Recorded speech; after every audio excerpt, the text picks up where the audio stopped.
I think by now we've all heard the news.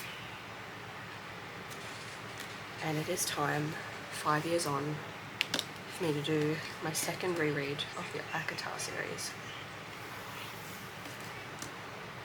I'm so excited. I have not read this book since I was in high school. With the news that book 6 and 7 are coming out, I've decided to do a full reread, not just of this, but of the Throne of Glass series as well, because I never actually finished Kingdom of Ash. Never. I'm going to start reading this. I'm on chapter 2 already. I was reading while watching the footy game, and it's going to be interesting to see what my old self thought of this book 5 years later. So, yeah. Alright you guys, last night I got up to chapter 4, or page 33. I just forgot how this book made me feel. And I saw a video today, I saw a video on TikTok today talking about this book and how it sounds reading it for the first time. And one of the comments said, I said I liked it, I didn't say it was good. And that's how this feels. Like, this first book to me, compared to the rest of them, is so bad. So bad. But I love it because it's so good. Like, it's so bad that it's good. And it's just one of those stories that if you get it, you get it, and if you don't, you don't.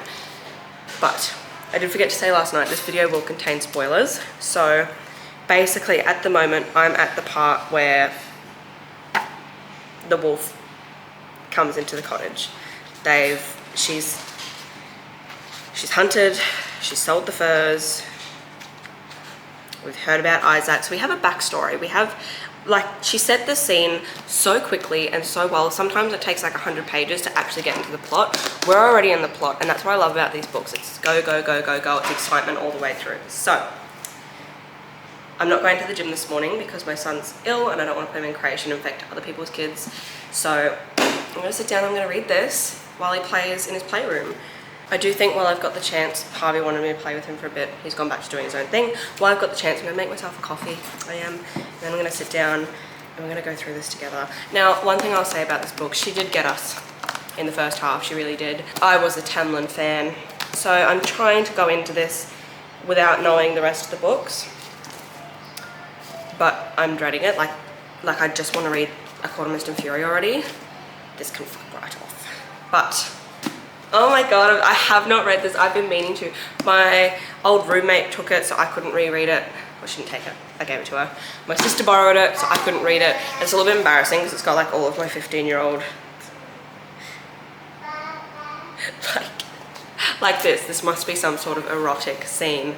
And I just wrote yum and underlined it. Like, you're 15, girl. Go play with your Barbies. Anyway.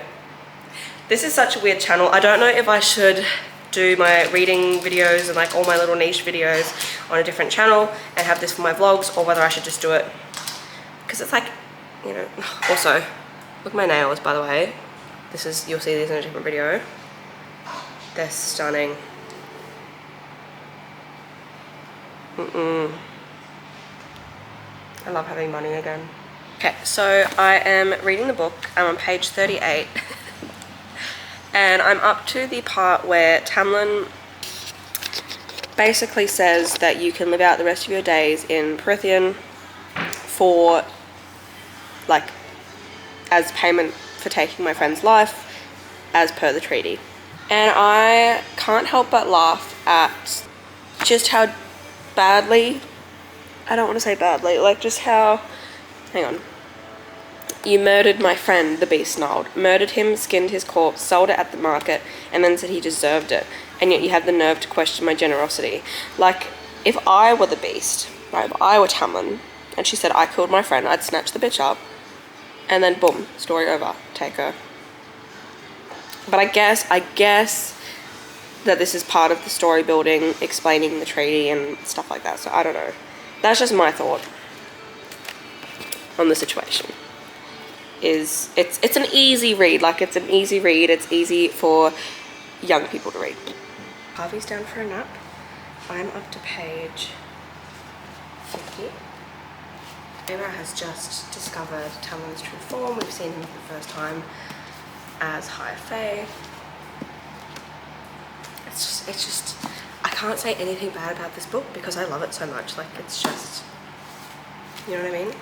I am dressed like a homeless person because I want to clean and disinfect my house while Harvey's asleep, and then I have a TAFE assignment to do, and then I'll start reading again. I've done all my budgeting for the fortnight, paid all my bills, so that's one thing out of the way. But yeah, definitely want to clean and disinfect.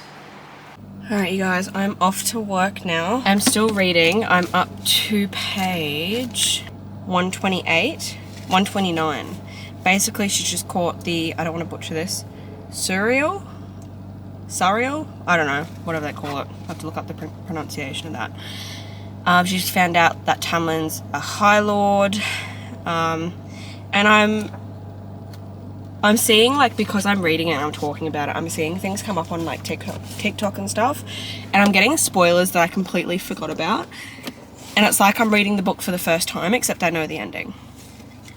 And I think the way that I'm going to read it is I'm going to read the ACOTAR series all the way through. And then I'm going to read the Throne of Glass series and then the Crescent City series and then read the next 2 books, which is a little bit daunting, but there's so many different ways you can read it. I'm just going to read it by series, to be honest. I haven't read the Crescent City series because I didn't think they were related. I thought it was going to be too much change when I have so much love for this book.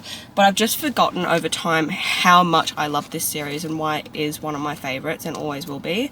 I forgot how much I love Lucian. Love him. I do kind of wish they had a little romance going on. Also, I kind of forgot the backstory, so it's really interesting to fall in love with these characters all over again. Everyone said that Feyre is really annoying. I don't find her annoying. I never did. Just waiting for all the good stuff to start, but I literally forgot the plot of this book. Like, all I can remember is the sex, and as much as that's good, I forgot the plot. So, yeah, also, I don't remember, so my brain is still, like, I know that we find out eventually, but I don't remember why her sisters hate her so much.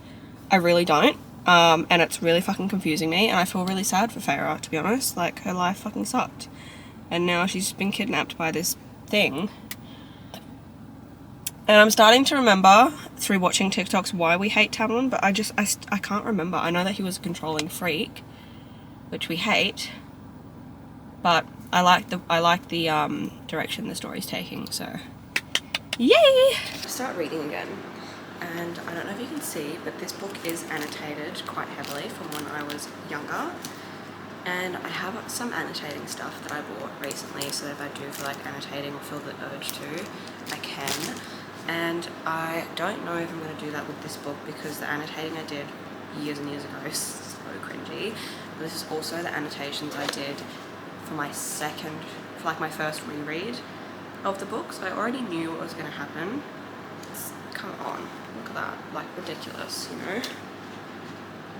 So I just don't know how I'm going to go about this without making the book completely, like, a spoiler-ridden for Sam, or you're not going to be able to read it, but I'm on page 129, so I'm going to keep reading this and see what happens. Okay, so I'm on chapter 15, and the Suriel, I'm going to call Suriel, who I always thought was a woman, it's a he. Didn't know that. Just told Feyre about the King of Highburn, which I completely forgot about. And I don't know if we hear about him in the second book or the third book, but I completely forgot about that part of the story, so that's interesting, like, ooh, what's going to happen. I did do a little annotation because I have figured out what my annotating used to be. So this just, like, ugly brown colour was just me going, oh, I thought he was a woman, that's interesting. And then this I put because this is where we get told about the King of Highburn, which, if you look back at my previous annotating, it's much more colourful. Yellow was actually, like, world building and information that was important for later on in the story. Pink was things that I loved. You know, blue made me sad, green was angry, and I think dark purple was funny. And then orange was just, like, questions that I had about the book. I'm pretty sure that's the way that it was. I haven't really figured out a system. I might just stick to that one to make it less confusing, but I also think doing different colours and a different system might work better now that I'm older and want to annotate things differently. So I am on page 168, and a lot has happened. So they had that ferry from, I believe, the day court, it said, come onto the border of the spring courts with his wings ripped off. And obviously that was a very emotional, eye-opening moment into what the world was really like and why they were so scared of whatever she is, which we know, if you've read the books, we know what she is and who she is. And they went down to the glen, which, beautiful, they were talking, and Tamlin said something about Lucian's past and why he is the way he is, and it kind of softened Feyre a little bit, and they went swimming in Starlight. So she went from, no, I'm not swimming, you scare the fuck out of me, to, oh, that's really sad that this happened to this guy hundreds of years ago, let me strip down to my underwear and swim with you. That made no sense to me, but whatever. And then she's like, I like to paint, and he's like, oh my god, wow. And so she got paints, and he opened the gallery to her, and now we're at this point on page 169 where Tamlin's going out to face all these creatures. He comes back, and it says, he never gave me details, and I didn't presume to ask about them. His safe return was enough. I'm sorry, but like 10 pages ago you hated his guts, you were terrified of him, and he gives you a few paints and tells you a sad story, and now you're like, is he gonna come home safe? Like, there was just not enough time between her fear and hatred and this longing. There wasn't enough for that to ease. Like, there wasn't enough deep conversations. There was one deep conversation and one really sad turning point of, wait, fairies have feelings too, and this is really sad, and like, they're beings, and I care about them in some capacity, and I wouldn't want to feel like, I think he said to her, why were you so kind in that moment when you hate us so deeply? And she's like, well, I wouldn't want to die alone. I'd want someone to hold my hand in that moment and for some time thereafter. And like, yeah, and that kind of like softened her a little bit, and it was really upsetting. But I don't know, like, I just feel like there wasn't enough. And then I accidentally skimmed like 3 pages over, and I'm pretty sure they kiss. And I'm like, hold up a damn minute. Didn't you just hate him? So like, yeah, I don't know. I feel like there's a chunk missing where there could have been a little bit more build up to that, like a little bit more, like a few sideways glances rather than, wow, he's really ripped and really hot, and he told me this sad story, and I went swimming in my underwear, and now I want him. You know what I mean? Like, I just feel like there should have been more to that. So yeah, page 169. Also, just another side rant, I have noticed that like it does reference like deers and wolves a lot. Like, I felt like a deer about to be teared apart by wolves a lot, and I don't know if that like references her guilt to the hunting scene in chapter 1, where we soon, like later on, find out that that was a fairy that she killed in the form of a wolf. And I don't know if she felt guilty about that from the beginning, or whether she felt guilty about it after the situation with the day court fairy when he was murdered and tortured brutally. Oh, she's having dreams about a horrible pale woman ripping her to shreds with these long fingernails. I forget what her name is, but I know what it is. It says, all watched over by a shadow I could never glimpse. Is that Rhysand? I'm pretty sure that is. But yummy. And then when we're talking back to Suriel, I don't know if this is mentioned in other books, I'm pretty sure it is, and it was like, stay with the High Lord and you'll be safe. Is she referring to Rhys or Tamlin? I think she's referring to Rhys. I think he's referring to Rhys, because I'm pretty sure he confirms that in another book. I was not referring to Tampon, I was referring to Rhys. So that's just another little inkling of thought that I've been having. But I'm almost halfway through the book. Mostly. I'm having my protein shake because I'm really hungry. If you watch my other videos, you know that I'm on a cut. And this is just keeping me going until dinner time. Okay, so all in one page. This is page 170. I have a lot of thoughts about this section of the book because the contrast is just a little bit weird, like a little bit too fast paced for me. So She said, so sometimes I dared to paint the High Lord who rode at my side when we wandered his grounds on lazy days. The High Lord who I was happy to talk to or spend hours in comfortable silence with. Right, so she's falling for him. Duh. And then she said, spring was now dawning on the mortal world. My family, glamoured, cared for, safe, still had no idea where I was. The mortal world, it had moved on without me, as if I'd never existed, a whisper of a miserable life gone unremembered by anyone whom I'd known or cared for. So now she's feeling a bit sorry for herself. I don't know if she misses her family or whether she has never had a purpose and now she's been uprooted and the only purpose that she had was to survive and now it's gone. Anyway. And then now she, all in the same breath, I was as good as dead to them and Tamlin had let me forget them. Let me forget them. I was as good as dead to them, and Tamlin had let me forget them. Maybe the paints had even been a distraction, a way to get me to stop complaining, to stop being a pain in his ass about wanting to see my family. Or maybe they were a distraction from what was happening with the Blight and Perithian. I'd stopped asking just as Cyril had ordered, like a stupid, useless, obedient human. So 173 they didn't kiss, but his lips did touch her body. So she picked up the rose from his rose bush, and blood was on her hands, and he kissed her on the hands, and the wounds healed. And she was admitting that, you know, her parents, she was telling him that she was angry and sad because basically I think it was spring there in the spring court and it was now spring in the mortal realm, and it was just having her reminiscing about the fact that no one tried to stop her from being taken by Tamlin when they thought that he was a bad guy, right? And that she hoped and hoped and hoped that they'd come looking for her and they didn't, and it hurt her. And then he's like, well, if it grieves you, then I don't think it's absurd to think about. He kisses her, and she's like, oh my god, I'm horny for him. She's gone from hating him and saying that she was no better than the children of the blessed, that he'd like blindsided her and basically love bombed her. And then she's like, but I want him. There's been no relationship building. No, nothing. Like, give me a little bit of plot. Give me a little bit of interaction, and then it might be like, then we might yearn for it a little bit more, you know? Okay, page 198. We've just read chapter 21, which is Fire Night, or as I like to call it, Calamari. I have some thoughts.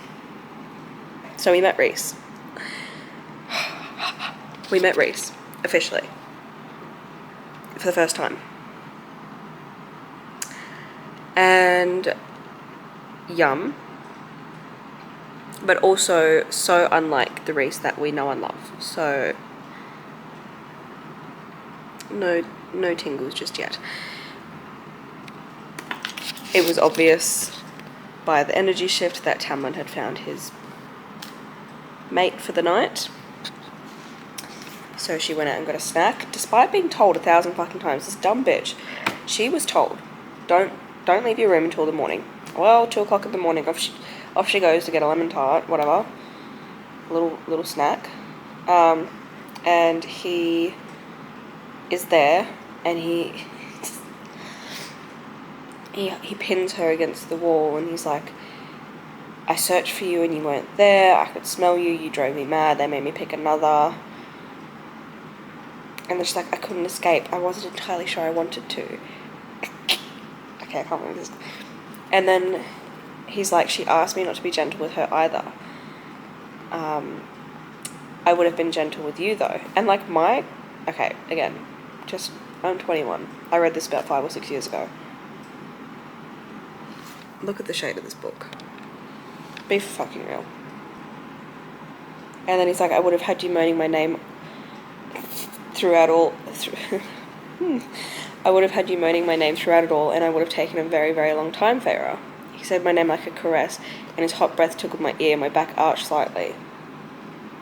And she's saying, why would I want someone's leftovers? And then he starts kissing her and biting her, and she's like, I should hate him for the stupid ritual and for the female he'd been with tonight, as if it was his fault. And then he was like, don't ever disobey me again, which... I like a dominant man, but I know who he is, so yuck. And then she slaps him. Don't tell me what to do. And bite me like an enraged beast all the while. She was like, the push of his body against mine, the hard and the soft, made me see red, see lightning, made me grind my hips against his. And yet she's saying, don't ever do that again. And then she's like, I wanted him everywhere. I was drowning in that need. I wanted the hardness of his body crushing against mine. I wanted his mouth and teeth and tongue on my bare skin. And in places that a 15-year-old should not have been highlighting that in pink, to be honest. So, like, do you want him or not? Hello? Do you want him or not? I'm just so confused. Like, that Fire Night, Calamari Night, okay, that is the kind of build-up that we need. But it was like there was already a longing from him for her, if that makes sense. Like, they were both wanting each other, but it took all of 2 or 3 chapters for that to happen. Like, give me a slow burn. I want a slow burn that has me like nail biting, you know, hair chewing. So I don't know. I can see why I loved this book when I did, but I also can see why I love it now, but I can also see where my adult brain is taking over and saying, hang on, give me some more, you know? Does that make sense? I feel like I'm rambling and I can't put my brain and what's in here out into words. That makes sense. But I hope that you're with me. I hope you understand my line of thought. And if you're reading along, even better. Alright, you guys, it is close to my bedtime.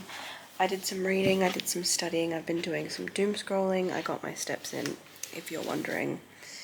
So basically what has happened since we last spoke, summer solstice celebration. I noticed at the start of chapter 25 there was a shift in Feyre's language about the court and the fairy. She went from, I don't have a home, I might never have a home again, to like monsters and fae and whatever. She's then gone to describing the spring court as our court and like fae as people. So there was that shift in language. But we've had the summer solstice. They've just kissed. I did find that entire dancing scene horrific to read and picture in my brain, especially when he knelt in front of her with his little fiddle and played a little jig. But ignore the angle and the flashlight because I am currently reading. I'm on page 234. We are finally getting Rhysand's interaction with Tamlin after summer solstice. So I'm just going to sit here and read it, I suppose.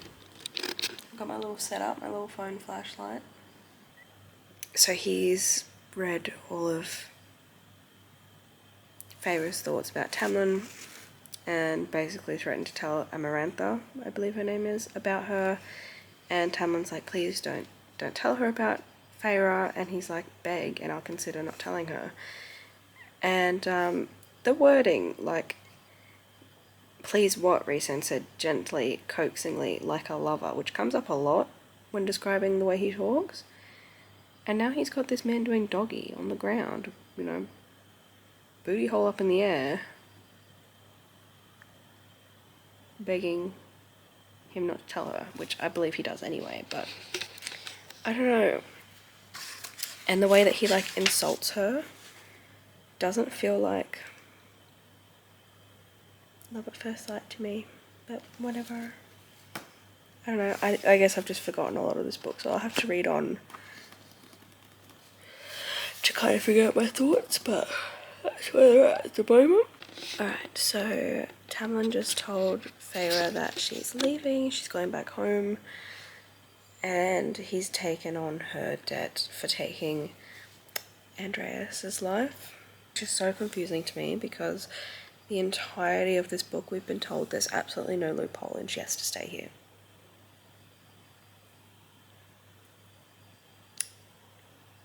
Okay, and then they had sex for the first time, and honestly it lasted all of a page, if that.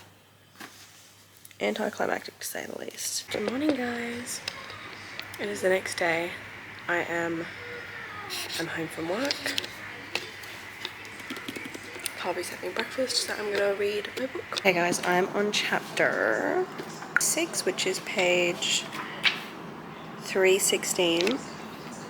We're under the mountain. She's given us the riddle and we've learned what her first, like we're about to go into her first challenge. We did also learn, I think I mentioned it made no sense that there was no loophole for the treaty and now there is. It's because there never was a treaty, obviously, though we learned about the curse. So yeah, it's just crazy how much you can forget about one of your favourite series by not reading it. Alright, so we have finished the first task. Obviously, she came out unscathed, we understand that. I do like the pacing because I would find myself, I think, getting bored if it didn't move the way that it did. Play Under the Mountain.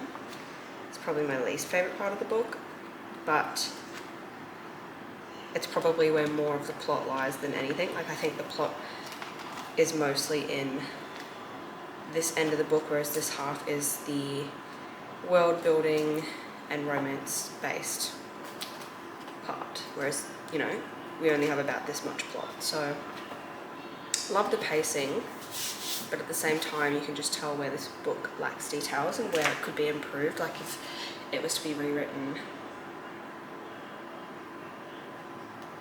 if that makes sense. If it was to be rewritten, I would know exactly where things would need to be changed and stuff like that. But okay, so Reese has just come to Feyre in her cell. She's obviously got a fever, she's dying, and he's made her that offer that we all know and love where she goes to him twice a month. And what my brain can't either remember or fathom is that between now and them falling in love, like, does she not remember the torturing, the bone twisting, the coldness? Like, although yes, there was a reason for it and he was trapped and enslaved and all these other things, like, they were in private. And usually in a situation where you fall in love with someone like that, like, you see that softness from them. I don't know, it's just a little bit weird to me. I could be talking out of my ass and could be completely wrong until we find out the backstory, though. We'll never know.